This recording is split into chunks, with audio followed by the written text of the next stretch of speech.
Not as of like a couple weeks ago. Yeah. That was kind of a blast from the past, but no, I wasn't really aware until that week. What's that like now, having to do that? There's a lot more pressure on it now, and yeah. college is actually a way to do it. In high school, they say just go hold, and you kind of hold. But now there's a technique and stuff, so they're teaching me that stuff. But it's fun to hold. I mean, it was fun to have a role on the field that mattered right away. So it was good, more complex. Sure. What was the feeling like for you getting in this year versus last year when it was kind of a whirlwind? You got that waiver, and then you were playing in October. A little more settled this time? Yeah, I felt ready.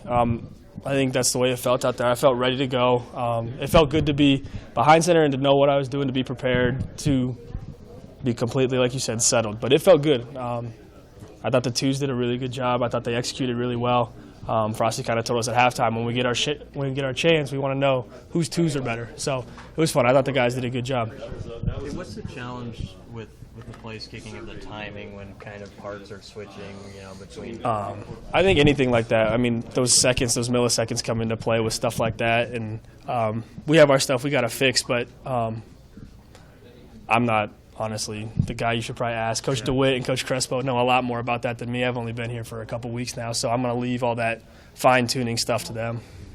Difference between scoring in the spring game and scoring in an actual game?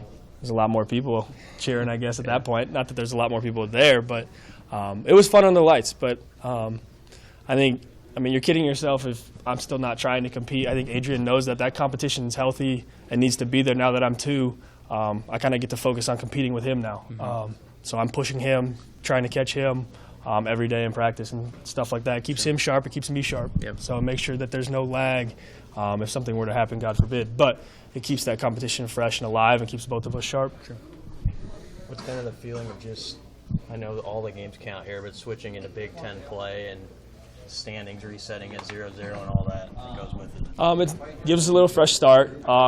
It's a good little wake-up call, something to dial us back in, keep the guys focused and locked in on just week to week. But kind of Coach Verducci's every week on Monday. We'll get this scouting report tonight from him. But nameless, faceless opponent, week in and week out. So that's about – I think that's where we stand. That's where I stand. I know that week to week it doesn't matter. I mean, whether it's NIU, Michigan, Illinois, whoever it is, it's a nameless, faceless opponent. We'll look at the defense, we'll get our game plan, and we'll be ready to go.